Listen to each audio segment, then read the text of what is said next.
Amigos do Saúde Digital, hoje com Luiz Otero, que é o CEO da AB Startups, a Associação Brasileira de Startups. E a gente vai trazer hoje para você um importante relatório que foi feito junto com a Deloitte, trazendo números sobre health techs no Brasil. E a gente vai entender o papel das associações, né? O papel associativo no desenvolvimento do ecossistema de startups no Brasil. Grande Luiz, meu amigo conterrâneo lá das Minas Gerais, nos conhecemos aqui em São Paulo no Cubo, né? Eu trabalhando ali no SD Conecta, você trabalhando com a empresa que você estava, que era o empreendedor, Predicta, exato, não é isso? Exato. E agora você está como CEO da Associação Brasileira de Startups e acabaram de lançar um relatório muito interessante. Vamos lá, conta pra gente um pouquinho do seu background, depois a gente entra na AB Startups. Perfeito, Lourenço. Primeiramente, né, é um prazer estar aqui com você, né? A gente se conheceu lá no Cubo, sempre trocando muita informação, muita ideia, né, sobre o mercado. Bem interessante estar tendo a oportunidade de estar aqui contigo, pessoalmente, gravando esse conteúdo. Bom, eu venho do background, assim, primeiro eu empreendi no mercado tradicional. Então já tive fábrica, já tive franquias da Claro, eu tenho todo um background assim, de tentar empreender no mercado tradicional.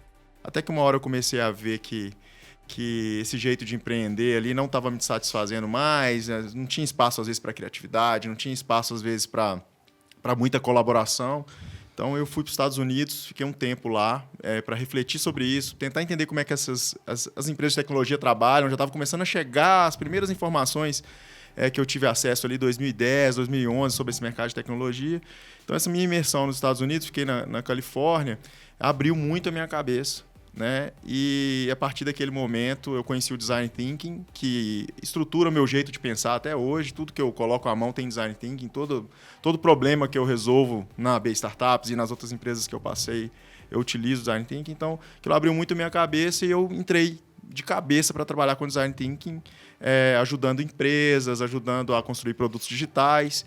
E assim, eu trabalhei por um bom tempo no Instituto Inovação, e depois entrei no mundo das startups também, ajudando a fazer programas de aceleração de startups, como o CID, por exemplo, lá em Minas, que é um exemplo até hoje, né, de um programa de aceleração. Participei ali da construção do CID. E tive as minhas startups, vim para o mercado de São Paulo, trabalhei com Open Innovation também, com grandes corporações, trabalhei na Liga Ventures, né? Então, trabalhei conduzindo programas de aceleração de startups dentro de corporações, que conecta startups ao problema da corporação, né? Trabalhei no programa da Unilever, por exemplo, da Porto Seguro, da Brinks, da Sodexo. Então, foi um pouco aí da minha experiência. Vasta experiência. Aí você chegou na Predicta, que era uma health tech, né? Exatamente. A Predicta, ela surge com o Alexandre e com o Guilherme. O Alexandre médico e o Guilherme é um PhD da USP, pesquisador muito respeitado, com diversos artigos escritos. Eles são apaixonados pela termografia e já tinham uma empresa de termografia e queriam agora explorar a potência que seria unir a termografia à inteligência artificial, e me buscaram para poder ser um terceiro integrante aí do time para a gente cofundar a Predicta, fazer com que ela nascesse a partir dessa empresa que já existia deles. Boa. E aí depois da Predicta teve o convite, né, para liderar, ser o CEO da AB Startups. Exato. E aí, vamos entrar na AB Startups, qual que é o papel da Associação Brasileira de Startups? Qual que é a missão, o propósito dela? Então, a missão, o propósito da AB Startups é construir um ecossistema que ele seja próspero para todos os players que estão inseridos nesse ecossistema. Um ecossistema de inovação e startups próspero. Ou seja, um ecossistema forte, capaz de captar investimento, capaz de atrair os olhares, né, também de outros países de investimento externo, e um ecossistema conectado. Então, a gente quer conectar a empresa com o governo, com as comunidades de startups, com os empreendedores, com as universidades. Então, a gente fortalece todos esses elos para quê? Para que o empreendedor tenha condições de empreender num ambiente próspero. E a gente sabe que para o ambiente ser próspero, depende de um ecossistema que seja forte e conectado. Perfeito. E nesse papel de formar esse ecossistema, quem faz parte? Quem são os associados? Como que ela para de pé? Quem sustenta a AB Startups? Ok, a gente tem 7 mil associados hoje, que são empreendedores em diversos estágios de desenvolvimento, né? A gente tem 3 planos. O primeiro, inclusive, é gratuito, né? Porque a gente entende o associado não como alguém que vai manter a AB Startups, mas alguém que vai usufruir do que ela veio fazer. Porque hoje ele é o elo mais fraco, a pessoa que está começando a fazer uma startup, a maior parte dos empreendedores estão em estágios iniciais.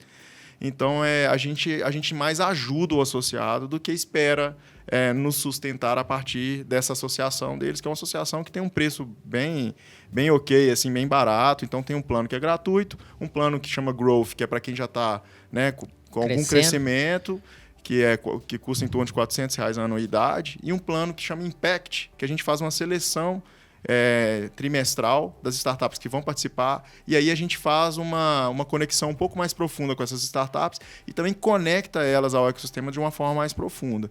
Mas respondendo a sua pergunta... O Impact paga quanto? O Impact é em torno de R$1.700, R$1.800 anuidade, por ano. Mas isso é vocês que selecionam. Exatamente. E aí vocês têm vocês são mais high touch com essas startups no sentido de aproximar elas de grandes empresas e gerar negócio para elas. Exatamente. Inclusive tem jantares mesmo presenciais de conexão com os nossos mantenedores, que a maior parte são corporações, são empresas de tecnologia, né? Então, quem mantém a AB Startups hoje são os nossos mantenedores, né? Até o nome já diz, né? Então, são as pessoas que precisam que esse ecossistema cresça e se fortaleça e que sabem que agora precisam apoiar para que isso aconteça. Por exemplo, o Cubo, eu acho é um mantenedor. Ele oferece o espaço. A sede da AB Startups é no Cubo, dentro do Cubo. Exatamente. O Cubo é um dos mantenedores. Por exemplo, a AWS é um dos mantenedores, a Ambev, boa. etc. A AWS, isso é bem interessante, você que está nos ouvindo. Nós, SD Conecta, nós já estamos no segundo programa de benefícios da AWS, né? Se eu fosse somar aí quanto que eu já gastei de AWS dentro do SD Conecta, né, que é a nossa nuvem, né, a Amazon é a nuvem, a AWS é o serviço da Amazon para garantir a nuvem, cara, teria dado mais de R$150 mil, mais ou menos. Então, esses benefícios eles são muito importantes para a gente. Hoje, a gente não gasta nenhum real com a AWS graças a esse benefício. E o associado da AB Startups, ele tem acesso a esse benefício. Ele pode se candidatar a receber esse benefício. Um dos exemplos, não é isso? Exatamente. E assim como ele tem acesso a esse benefício da AWS, ele tem acesso a outros benefícios, da Zendesk, da Pipedrive, da HubSpot. Então, ferramentas, Miro, ferramentas que, para quem está empreendendo ali, são ferramentas que pesa a conta ali, né? No que você está começando uma jornada, isso facilita bastante. Além de também ter algumas ferramentas que acompanham, que dão suporte um pouco mais high touch, mais próximo do empreendedor, para que ele consiga usar da forma correta a ferramenta também, né? Miro também temos o benefício da Miro. Cara, se você for pegar aí, sabe, grandes ferramentas, você consegue nessa fase inicial reduzir bastante a sua despesa, né? Porque uma startup, não sei se você já parou para pensar, a maior parte das startups digitais, elas têm gastos que são gastos com tecnologia, com software, com desenvolvedores, né? E aproveitar esses benefícios gera uma baita de uma economia em um momento muito importante da startup, que ela precisa capitalizar para ela crescer. Além desse processo, desse programa de benefícios, recentemente vocês soltaram um relatório que foi feito junto com a Deloitte, mapeando as health techs. Então, a AB Startups, a Associação Brasileira de Startups, olha para todas as startups, né, de todos os segmentos. Mas agora um relatório da saúde feito por vocês. Fala um pouquinho desse projeto aí. Tá, ok. Então, é interessante isso. A gente tem um time de dados, um time de inteligência, né? Porque a gente sabe que é uma das necessidades do nosso ecossistema. Ele está passando por uma transformação, né? Precisa de dados, precisa se profissionalizar, precisa de entregar isso para os investidores enxergarem o que está acontecendo de fato aqui. esse estudo que a gente fez com as Health Techs é um dos estudos que a gente tem. A gente tem de outras verticais também, né? Então, esse específico foi um relatório bem interessante, principalmente porque a gente vem de um período de pandemia, né? Então, ele trouxe também como é que eu vou te dizer, um retrato também do aumento de Health Techs durante a pandemia, quais que eram as características das Health Techs do Brasil, né? Qual o tipo de modelo de negócio, qual a característica do founder. Então, é um relatório bem interessante que está disponível aí no nosso site. Quem quiser pode baixar e com informações bem relevantes. Vamos falar um pouquinho, algumas pinceladas desse relatório aqui para nossa audiência. Vamos lá. Distribuição das startups ao longo do território brasileiro. Então, esse é um dado que chama bastante atenção e reforça um pouco o papel da AB Startups no Brasil todo, né? Porque a gente tem uma concentração que já é esperada, a gente sabe que tem uma concentração no Sudeste, né? Mas a gente tem uma concentração muito grande, né, das Health Techs no Sudeste e também no Sul. E isso nos mostra que a gente tem que continuar fazendo nosso trabalho de desenvolvimento de comunidades emergentes ao longo do território nacional todo, né? Para que o que a gente consegue absorver de conhecimento, conexão, acesso a mercado, acesso a talento, aqui no Sudeste, a gente também consiga, né, que esses ecossistemas emergentes tenham essa ponte também a esses recursos que são fundamentais para a prosperidade ali daquele ecossistema. Perfeito, né? Perfeito. Então, a gente vê que 52% das startups estão concentradas no Sudeste, né? E, por exemplo, o Centro-Oeste tem 2,7%. Precisa de uma distribuição melhor desses recursos, até para aproveitar, né, a diversidade de pensamento, a diversidade que favorece a inovação, né? Quando esses recursos, esses benefícios, esses ecossistemas, eles espalham pelo Brasil, a gente cria condições para desenvolver produtos e serviços de acordo com a diversidade daquele local, né? Exato. Isso é um dos papéis que precisa ser trabalhado, que ainda a gente está concentrando muito no Sudeste. Um outro ponto bem interessante aqui do relatório é o modelo de negócio, né? Modelo de negócio, eu sempre digo aqui, como que a startup faz para ganhar dinheiro, né? Como que é a forma que ela adquire receita. O modelo de negócio campeão na saúde é o SaaS, Software as a Service. Então, é um modelo de assinatura. Por exemplo, o Spotify que você assina é um SaaS, Software as a Service. Conta um pouquinho por que será que SaaS é o modelo predominante na saúde? Quais são as teorias aí? Bom, vou falar o que eu penso aqui, por que a gente chegou no SaaS, né? Se a gente for observar o volume de startups e qual que é a solução que elas estão entregando, né? O relatório também traz isso. A gente vai ver que a maioria delas ali estão entregando ferramentas de gestão, estão entregando telemedicina, estão entregando e também tem marketplace que já não teria a ver com SaaS. Mas essas outras duas normalmente têm a ver com SaaS, né? Se eu entrego uma solução de gestão, uma solução de jornada do paciente, uma solução que agregue esse tipo de valor na gestão, um modelo de negócio mais próximo desse tipo de solução, igual a gente pode observar, por exemplo, os ERPs, né, de empresas, são software as a service. Então, eu acredito que por isso, que o maior volume desse tipo de startup está ali. Exato. E é um tema interessante, Luiz. Eu sou professor de medicina São Leopoldo Mandic, e eu trabalho essa medicina digital, a inovação. E nessa semana, discutindo com os meus alunos, eu fiz e eu gostei muito da resposta dele. Eu falei assim, pessoal, qual modelo de negócio é melhor? O B2C, que é o Business to Customer, ou o B2B, que é o Business to Business, né? Vender direto para o consumidor final ou vender direto para a empresa? Por exemplo, qual o melhor? Uma padaria que vende direto para o freguês ou uma empresa que faz cimento e vende para uma construtora, né? Aí eles sabiamente responderam, depende.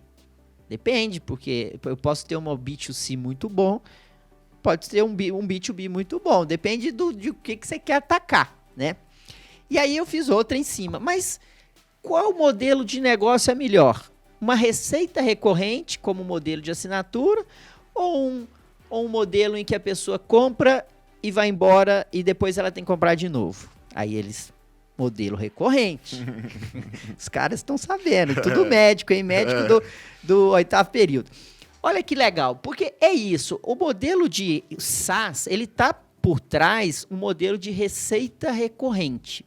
O que é? Um contrato que a empresa vende e ela vai ter ali assinaturas mensais. Então, todo mês pinga o valor daquela assinatura. Isso traz previsibilidade para o caixa. É uma receita previsível, né? E você pode manejar o seu fluxo de caixa. Você não depende de saber se amanhã você vai vender, se o mês que vem você vai vender. Então, as empresas, elas tendem a converter, ou sempre elas vão querer ter um modelo de assinatura. Vamos pegar, por exemplo, Apple, maior empresa do mundo. Ela tem sua assinatura ali do cloud. Amazon, de compras avulsas, mas ela tem sua assinatura ali. Mercado Livre, todos querem colocar uma forma de trazer previsibilidade para o seu caixa. Isso é muito bem visto. Isso talvez reflita aqui também, né, o Luiz, no sentido do empreendedor querer trazer previsibilidade.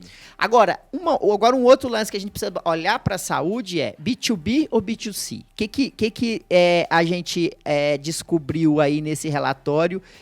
Aonde que está mais presente as soluções para a saúde? B2B, para empresas ou para o cliente final?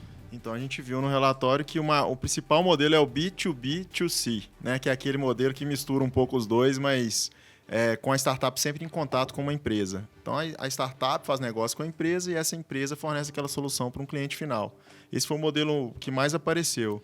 Mas ele foi seguido aí do B2B também, que é a startup já entregar valor direto para uma empresa. E o que você acha? Como que você vê essa leitura assim? É na saúde, né? O B2C diretão, né? Parece que ele tem uma dificuldade de emplacar, né, Luiz? Tem uma dificuldade grande. É um mercado que tem uma característica muito específica, que você fica com dificuldade de descobrir quem paga a conta. Então, você não sabe se é o plano, você não sabe se é o hospital, você não sabe se é a empresa. Então, existe uma dificuldade de entender. Na hora que você vai criar uma startup, uma das dificuldades é essa. Às vezes você tem uma solução, você fala, não, isso aqui beneficia a vida das pessoas. Mas você não sabe por onde você vai capturar o valor. Entregar o valor, você até tem claro. Eu fiz um exame novo, eu criei uma coisa com inteligência artificial que não existia, uma análise nova para um exame que já existe. Você fala, isso vai beneficiar muita gente. Mas por onde eu consigo capturar esse valor? E aí existe um desafio. É o plano. É o governo. E talvez até culturalmente, né, comparando com outros países, o brasileiro, ele o out of pocket, né, esse termo do inglês, ele não é muito... O brasileiro não gosta muito. Ou ele vai para o SUS, que garante que por direito, ou ele vai para o convênio que ele não vê aquele dinheiro saindo do bolso dele. Ele paga no final do mês. Ou as empresas, a maior parte dos convênios são pagos por empresas como um benefício. Então, o brasileiro, ele meio que acostumou a não tirar dinheiro do bolso e ver essa conta saindo ali no cartão de crédito ou na conta bancária dele todo mês, né? É meio cultural. Talvez isso possa explicar um pouco as startups que vêm com modelos B2C de vender para o cliente final. Também um ambiente mais pesado de regulação, né? Então, você é uma startup, às vezes, a partir de uma empresa, igual é o modelo B2B2C, né? Você consegue acesso, porque aquela empresa já tem regulamentação, perfeito, já tem acesso, já tem as licenças, já tem a Anvisa para as coisas. Então, isso também pode ser uma característica que impede de você ir direto no cliente final. Perfeito. Né? E aí, para você já colocar, por exemplo, dispositivo médico. Outro lance interessante da pesquisa. Aqui, ó, investimento por categoria. Quando a gente pega as categorias de produtos que foram investidos dessas startups, investidos por investidores, por venture capital, por anjos, por aceleradoras, né? Quem mais recebeu investimento dentro das startups pesquisadas foram aquelas que tinham dispositivos médicos. Olha que interessante. Apesar do que a gente mais vê são softwares. Exatamente. Né? Exato. E como é que você vê isso, cara? Bom, isso aí eu vou falar o que eu penso, assim, né? Claro que não é um dado tá aí, né? Pra gente interpretar. Então, vou dar a minha interpretação a esse dado.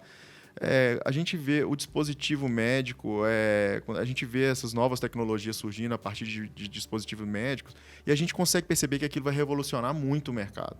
Né? São coisas muito novas que estão mudando a estrutura mesmo do que a gente tem.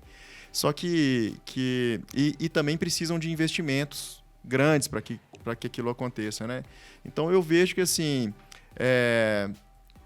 talvez tenha uma capacidade de fisgar, assim, uma capacidade de mostrar um moonshot, assim, o que pode ser no futuro, e realmente você consegue vislumbrar uma transformação muito grande. E se tiver uma história muito bem contada de como que vai chegar a esse ponto, eu acho que fica mais sexy, entre aspas, para o investidor. Mais atraente para o investidor.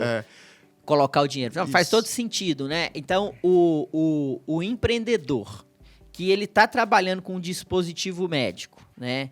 E que ele tem um storytelling bem concatenado, isso traz um potencial de escala muito grande, né? E talvez isso atraia mais o investidor. O investidor ele tem mais coragem, ou ele aceita mais esse risco, porque ele pode ir mais longe. Por outro lado, também, empresas de software, talvez a barreira de entrada não seja tão alta, né? Se você tem um software de ERP, se você tem um software para telemedicina, a barreira de entrada não é alta para você construir esse software. E isso talvez não seja tão atraente como já tivemos, né, essa atração no começo dos anos 2000, falando aí de quando tinha a frase lá, software is eating the world, né, em que as empresas de software elas valiam muito. Hoje, o software meio que ele tem uma barreira de entrada não tão alta, e o que vai determinar se esse software vai pegar ou não é a forma com que ele vai para o mercado, com o marketing, né? O diferencial não está tanto na tecnologia em si. A tecnologia é quase que uma commodity. Exato. É quase que uma commodity. Agora, a forma com que ele vai para o mercado, as alianças, as estratégias é que vai fazer a diferença para esse software. Já no dispositivo médico, você tem geralmente uma patente, você tem geralmente uma inteligência por trás que aumenta a barreira de entrada de concorrentes, né? E isso atraia mais, seja mais atraente para investidores colocarem dinheiro. Sensacional. E aí a gente volta no ponto da Anvisa, da regulação. Por outro lado, é mais difícil. Muito mais difícil. Muito mais difícil. E às vezes,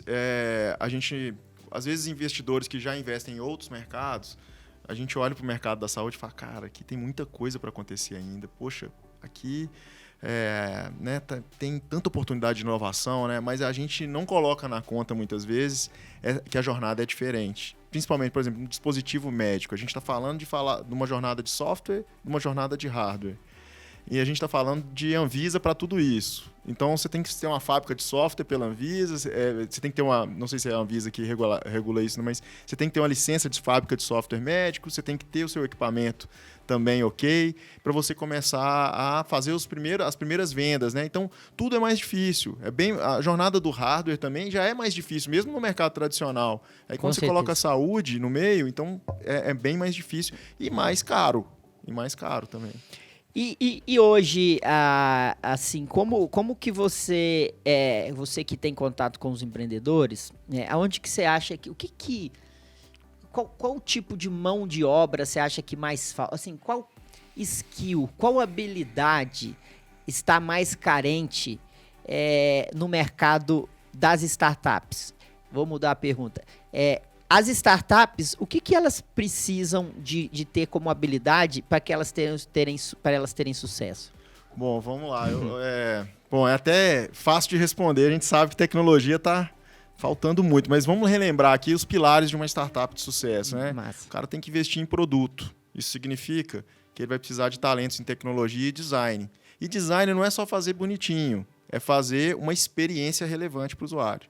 Que isso que é o pulo do gato. Quando a gente fala de de software, né? Você tem, junto com aquelas outras coisas que você trouxe, que é marketing, que você tem que ser eficiente, a experiência que você criou para aquele usuário, ela é talvez tão relevante quanto a sua capacidade de fazer uma boa venda, um bom marketing daquilo, né? Perfeito.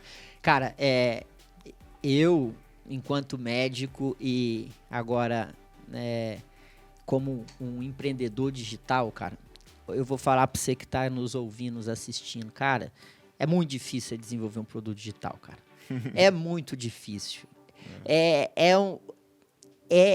extremamente desafiador, porque você tem que reunir várias competências, várias habilidades no seu time.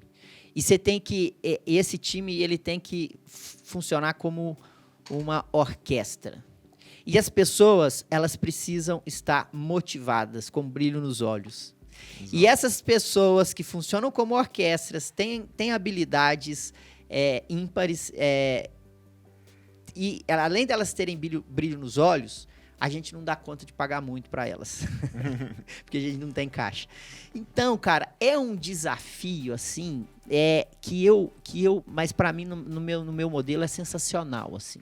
É como se eu tivesse, assim, construindo uma nova estrada, assim, sabe? Eu vi um videozinho hoje de um dos primeiros empreendedores que chegou aqui no Brasil e foi fazer uma estrada de ferro. Esqueci o nome da estrada, aquele é o desafio dele.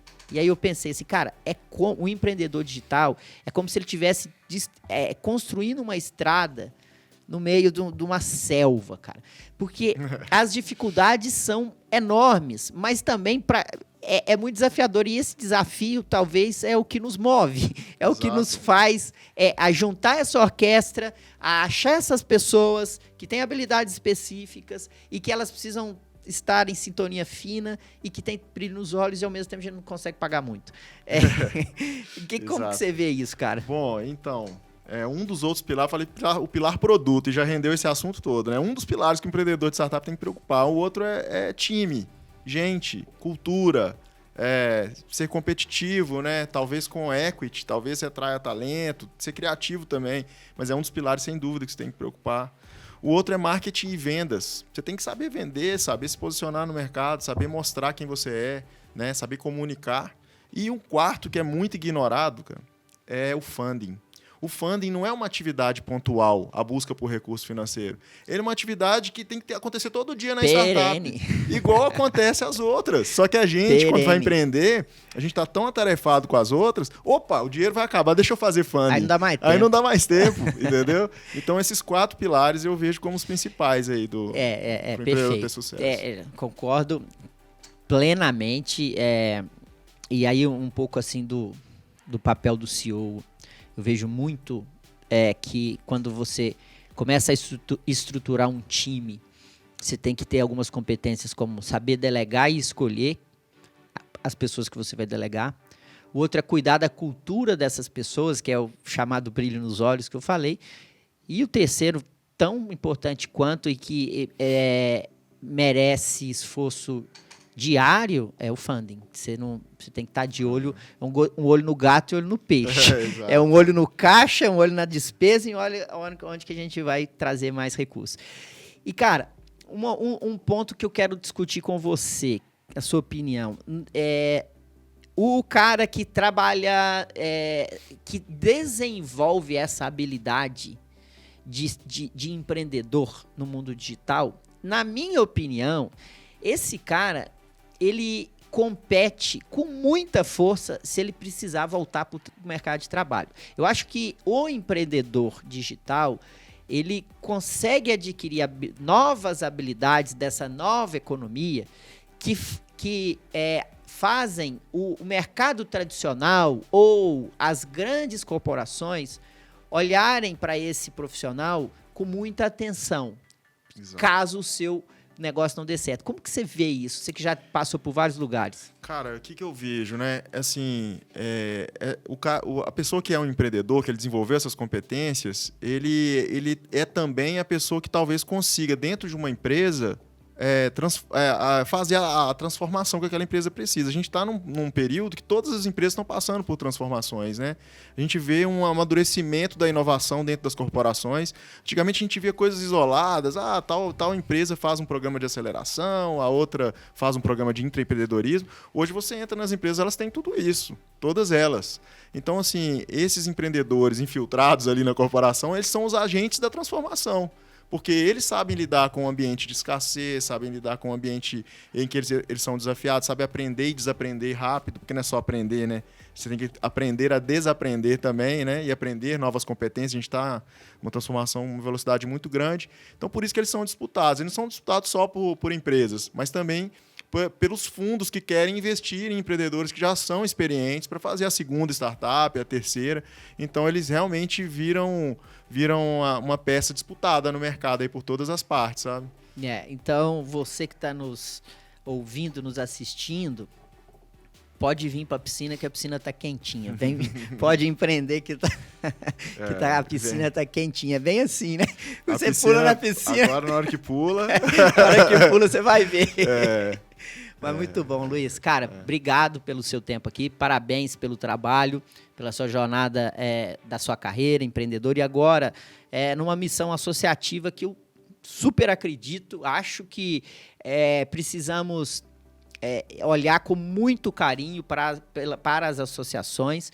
A gente, às vezes, nós, empreendedores, temos algum certo preconceito com as associações por ser uma entidade que talvez, por comparar com outras associações, com politicagens, mas a gente precisa se entender como classe, lutar, fazer advocacy para as questões que vão melhorar ou aprimorar ou otimizar o empreendedorismo no Brasil, e a AB Startups, sem dúvida, é um importante pilar para que isso aconteça. Então, obrigado pelo seu tempo. Tamo junto, meu amigo. Eu que agradeço aqui a oportunidade de estar falando contigo. Realmente, a gente precisa se organizar para lutar para construir um ecossistema melhor, para que os empreendedores que passaram por tudo isso, todas essas dificuldades que a gente está descrevendo aqui, consigam mais apoio, mais ajuda. Se você começar a também ter acesso à educação empreendedora, que é algo que também a gente na AB Startups está com uma frente forte para fornecer, você já escapa dos erros mais grosseiros ali na hora de empreender. Então, eu agradeço aqui a oportunidade e assim, na AB Startups a gente está para servir o empreendedor. Então, a gente tem planos até gratuitos, né? Fiquem à vontade para se conectar conosco. abstartups.com.br? Qual que é o site? abstartups.com.br. E lá tem todas as informações. Exatamente. Sensacional. Obrigado você que está nos acompanhando. Estamos no YouTube, no Spotify. Quero que você dê o seu like, assine nosso canal. Tá no Spotify, ajuda a gente aí, avalia, marca a gente, copia e cola o link para divulgar com as pessoas que você conhece, com as pessoas que você tem contato.